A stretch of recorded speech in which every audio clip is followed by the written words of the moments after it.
नमस्कार मु दीपक सेनापति। आज शुणा भारतर गोटे पुरातन लोककथा हीरा और मणि कथा। परिवेशन परशुराम बेहेरा।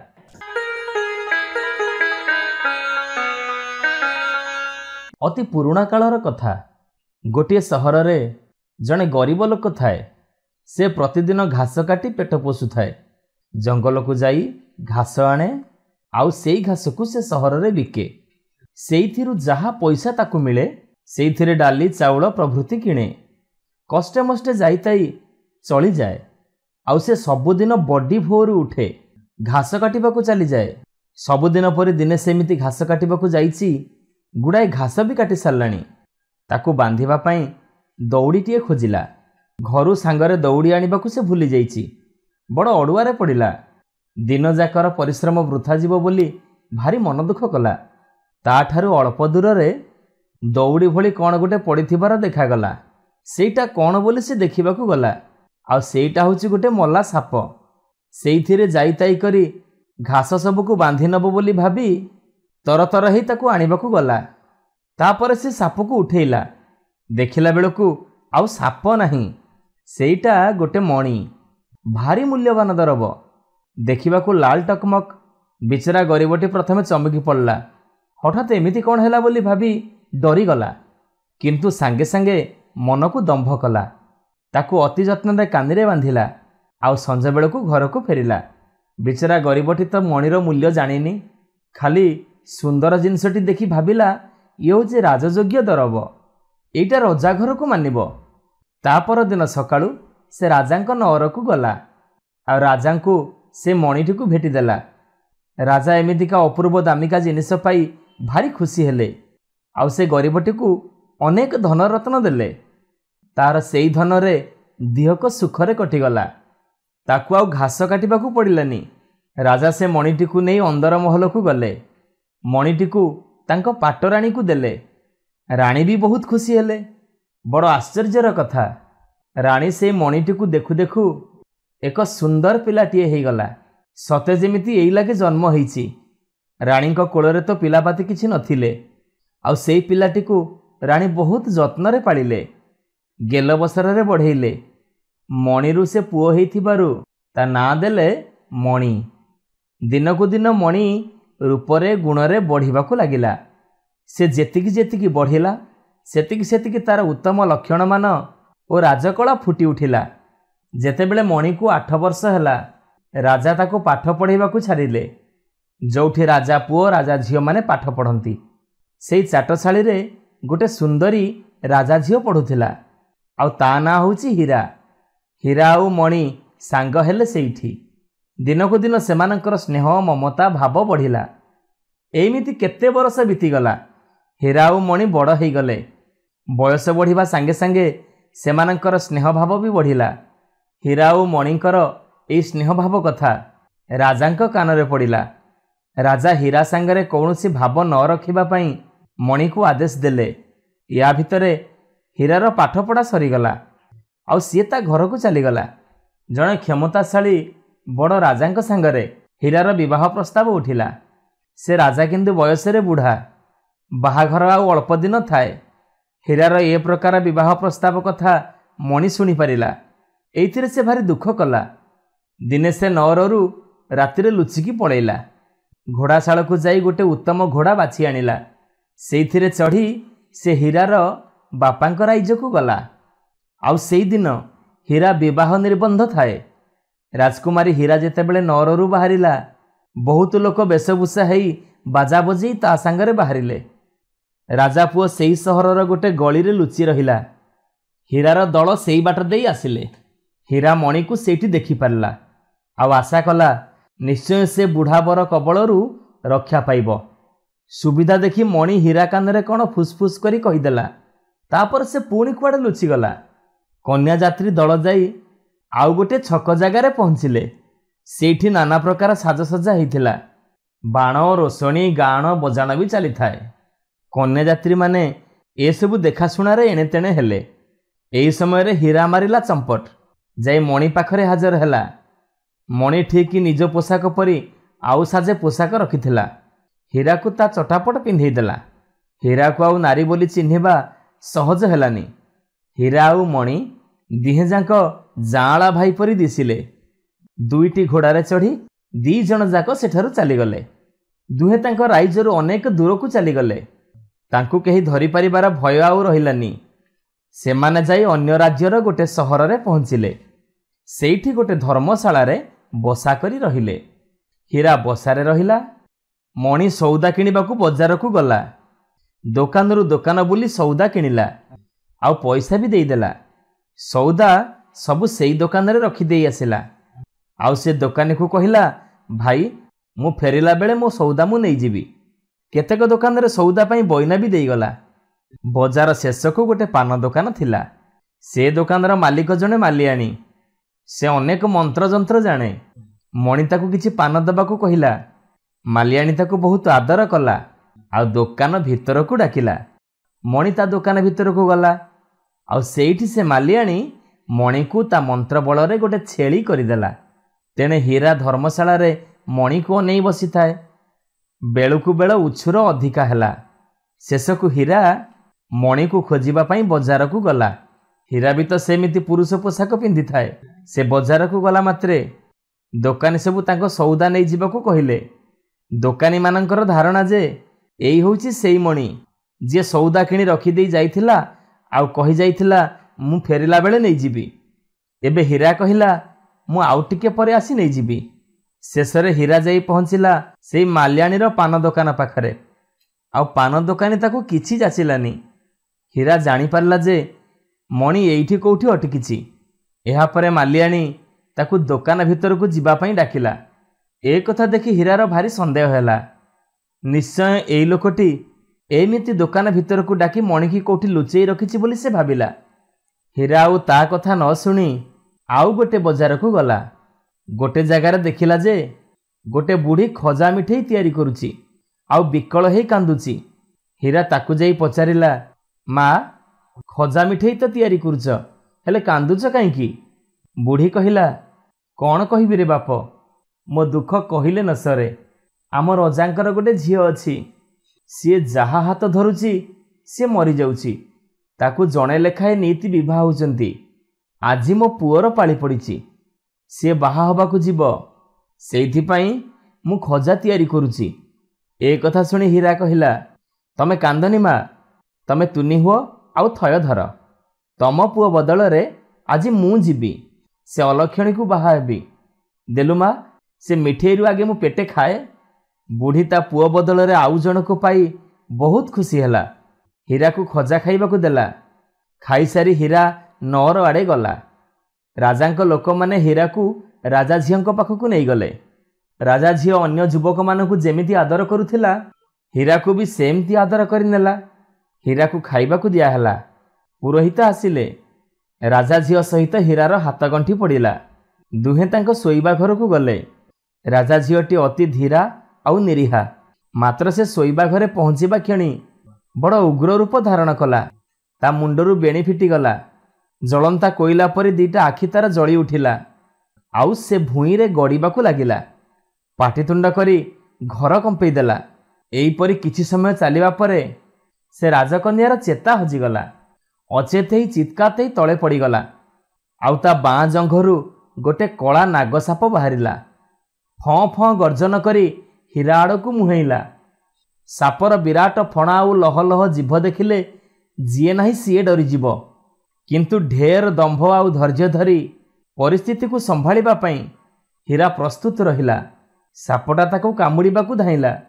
हीरा बड़ चतुरतार सहित तरबारी बाहर करी साप को दी खंड करदेला। अचेत ही पड़िथिबा राजा झियर सेबारे लागिगला।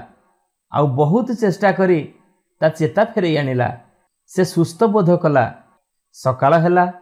सहर तमाम हुरी पड़ीगला जे राजा झियो देहरे सवार हेइतिबा साप काली रातिरे मरिची। ताकू हीरा नामरे युवक मारी पारिची। ए घटनारे राजांकर आनंदर सीमा रहिलानी। से हीरा को डकेई नेले। जहा मागिबू देवी बोली राजा घोषणा कले। हीरा कहिला, मते जदि बर दबाकू इच्छा करुचंती तेबे आपणक राज्य आउ राजसिंहासन मते गोटिए दिन पई दियंतु। मु गोटिए दिन पई शासन करिबी।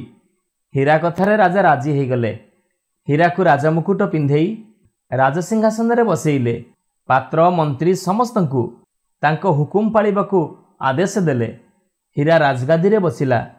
ସହରରେ ଡେଙ୍ଗୁରା ଦେବାକୁ ଆଦେଶ ଦେଲା ଯେ ସମସ୍ତ ସହରବାସୀ, କି ବୁଢ଼ା ପିଲା, କି ସ୍ତ୍ରୀ, କି ପୁରୁଷ, ସମସ୍ତେ ଆସି ରାଜାଙ୍କୁ ସାକ୍ଷାତ କରନ୍ତୁ। ସାକ୍ଷାତ ପାଇଁ ଆସିଲା ବେଳେ ସାଙ୍ଗରେ ତାଙ୍କର ଗାଈ ଗୋରୁ, ଛେଳି ମେଣ୍ଢା, ପଶୁପକ୍ଷୀ ସମସ୍ତଙ୍କୁ ଆଣିବେ। ଡେଙ୍ଗୁରା ବାଜିଲା। ସହର ଲୋକେ ସେଇ ଲାଗେ ନଅରକୁ ଆସିଲେ। ତାଙ୍କ ପୋଷା ଜୀବଜନ୍ତୁ, ପଶୁପକ୍ଷୀ ସମସ୍ତଙ୍କୁ ସାଙ୍ଗରେ ଆଣିଲେ। ସମସ୍ତେ ରାଜାଙ୍କ ପାଖରେ ଠୁଳ ହେଲେ। ସହରବାସୀଙ୍କ ନାମ ତାଲିକା ଧରାଗଲା। ଦେଖାଗଲା ଯେ ସମସ୍ତ ସହରବାସୀ ଆସିଛନ୍ତି। ଆସିନି କେବଳ ସେଇ ପାନ ବିକାଳି ମାଲିଆଣୀ। ରାଜାଙ୍କ ଲୋକ ଗଲେ। ମାଲିଆଣୀକୁ ତା ଛେଳି ସହ ଧରି ଆଣିଲେ। ହୀରା ଆଗରେ ତାକୁ ହାଜର କଲେ। ଛେଳିଟି ହୀରାକୁ ଦେଖିବା ମାତ୍ରେ ତା ପାଖକୁ ଦୌଡ଼ି ଆସିଲା। ଆନନ୍ଦରେ ଡେଇଁଲା। ଲାଞ୍ଜ ହଲେଇ ହଲେଇ ତାରି ଚାରିପଟରେ ବୁଲିଲା। ହୀରା ଜାଣିପାରିଲା ଯେ ଏଇ ହେଉଛି ନିଶ୍ଚୟ ମଣି, ଆଉ ଏ ମାଲିଆଣୀ ତାକୁ ଛେଳି କରି ରଖିଛି। ହୀରା ମାଲିଆଣୀ ଠାରୁ ଛେଳିକୁ କିଣିବାକୁ ଚାହିଁଲା, ହେଲେ ମାଲିଆଣୀ ତାକୁ ବିକିବାକୁ ମନା କଲା। କହିଲା, ହଜୁର ମୋତେ କ୍ଷମା କରନ୍ତୁ, ସେ ଛେଳିଟିକୁ ମୁଁ କାଳୀଙ୍କ ପାଖରେ ବଳି ଦେବାକୁ ମାନସିକ କରିଛି। ଆସନ୍ତା ଅମାବାସ୍ୟା ଦିନ ତାକୁ ମୁଁ କାଳୀଙ୍କ ପାଖରେ ବଳି ପକେଇବି। ଏମିତିକା ଗୋଟେ ଧର୍ମ କାର୍ଯ୍ୟରେ ଆପଣ ମୋତେ ବାଧା ଦିଅନ୍ତୁନି ହଜୁର। ଏ କଥା ଶୁଣିବା ମାତ୍ରେ ହୀରା ତାକୁ ବନ୍ଦୀ କରିବା ପାଇଁ ଆଦେଶ ଦେଲା। ସିପାହୀମାନେ ତାକୁ ବନ୍ଦୀ କରିବାକୁ ଆଗେଇ ଆସିବାରୁ ମାଲିଆଣୀ ବିକଳ ହେଇ କାନ୍ଦି କାନ୍ଦି ହୀରାର ଗୋଡ଼ ତଳେ ପଡ଼ିଗଲା। ହୀରା ଆଦେଶ ଦେଲା, ଗୋଟିଏ ମଣିଷକୁ ତୁ ଛେଳି କରି ରଖିଛୁ, ଶୀଘ୍ର ତାକୁ ତା ପୂର୍ବ ରୂପ ଫେରେଇ ଦେ, ନହେଲେ ଏବେ ତୋତେ ଶୂଳୀରେ ବସେଇ ଦେବି। ଏ କଥା ଶୁଣି ମାଲିଆଣୀର ଆଉ କିଛି ଚାରା ନଥିଲା। ସେ ବାଧ୍ୟ ହେଇ ଧୂଳି ମନ୍ତୁରେଇ ଛେଳି ଉପରେ ପକେଇଦେଲା। ଆଉ ଛେଳିଟା ସାଙ୍ଗେ ସାଙ୍ଗେ ଗୋଟେ ମଣିଷ ପାଲଟିଗଲା। ଆଉ ସେଇ ମଣିଷ ହେଉଛି ରାଜା ପୁଅ ମଣି। ଏହାପରେ ହୀରା ରାଜାଙ୍କୁ ତାଙ୍କ ସିଂହାସନ ସମର୍ପି ଦେଇ ନିଜର ପରିଚୟ ଦେଲା। ହୀରା ତାର ପୁରୁଷ ବେଶ ଛାଡ଼ି ଏବେ ନିଜ ନାରୀ ବେଶ ଧରିଲା। ଆଉ ଏଇ ମଣି ତାର ସ୍ୱାମୀ ବୋଲି ସମସ୍ତଙ୍କ ଆଗରେ ପରିଚୟ ଦେଲା। ତାପରେ ସେ ନଅରର ଅନ୍ଦର ମହଲକୁ ଗଲା। ସେଠାରେ ରାଜା ଝିଅ ତା ସ୍ୱାମୀ ହୀରା ଜଣେ ପୁରୁଷ ନୁହେଁ ବୋଲି ସେ ଜାଣିଲା। ଏଇଥିରେ ସେ ବଡ଼ ମର୍ମାହତ ହେଲା। ଆଉ ହୀରା ଏ କଥାର ତୁରନ୍ତ ସମାଧାନ ବି କରିଦେଲା। ରାଜା ଝିଅ ମଣିକୁ ବାହା ହେଲା। ଏଇଥିରେ ରାଜା ଖୁସି ହେଇ ମଣିକୁ ତାଙ୍କ ରାଜଗାଦି ସମର୍ପି ଦେଲେ। ଏବେ ମଣି ହୀରା ଆଉ ରାଜକନ୍ୟା ଦୁଇ ସ୍ତ୍ରୀଙ୍କୁ ନେଇ ସୁଖରେ ରାଇଜ ପାଳିଲା।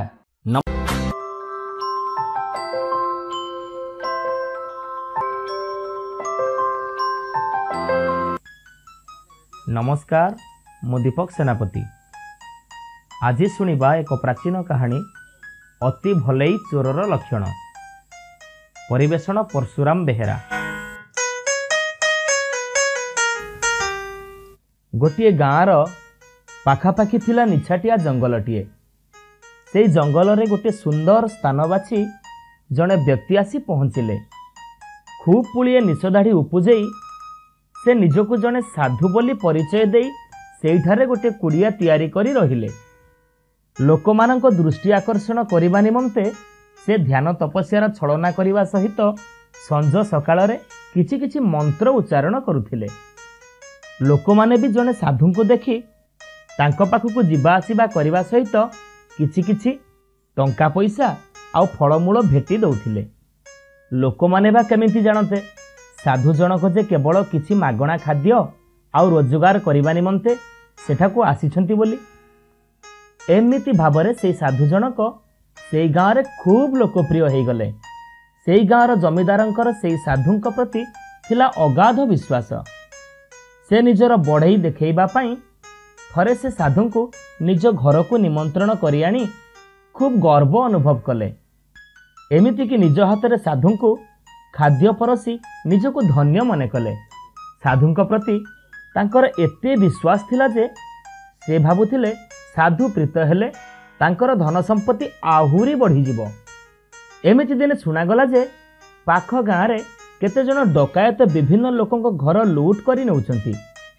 ଚୋରି ଡକାୟତି ନାଁ ଶୁଣି ଜମିଦାର ଖୁବ୍ ଡରିଗଲେ। ତାଙ୍କ ଘରେ ତ ବହୁତ ସୁନାରୂପା ଗଚ୍ଛିତ ଥିଲା। କାଳେ ସେଇ ସବୁ ଡକାୟତି ହେଇଯିବ ଏ ଭୟରେ से खूब चिंतित हो पड़े। केउठी से सबको लुचाई रखिले डकायत माने तार टेर पाइबेनी, से चिंतारे से बुड़ी रहिले। शेषकु से गोटे बाट बाहर कले। जदि साधु बाबा कुड़ियारे से सबको लुचाई रखी हुंता तेबे चोर माने संदेह करते नहीं। एहा छड़ा साधु बाबा तो एई सबु पार्थिव सुख समृद्धि ठारू बहुत दूर रे, तेणु समस्त संपत्ति सुरक्षित रहिबो। एमिति विचार करी जमीदार तांकर समस्त सुना रूपा को गोटे गंठुली बांधी नहीं से कपट साधुंक निकटरे पहुंचिले। साधु को सबु कथा बुझेई कहिले। साधु बाबा कहिले, बत्स, ए सबु पार्थिव धन संपत्ति ठारू मु सबु बेले बहुत दूर रे थाए, तेणु ए सब को तुमे मो निकट को न आनी आश्रमर केउ एक कोणरे पोति दियो। साधुंक निर्देश अनुसार जमीदार सबु धन संपत्ति को माटी हांडी रे पुरेई गोटे गछ मूलरे पोति देई निश्चिंत हे फेरी आसिले। एहा परे कपट साधुंक मन लोभ आउ आनंद रे भरीगला।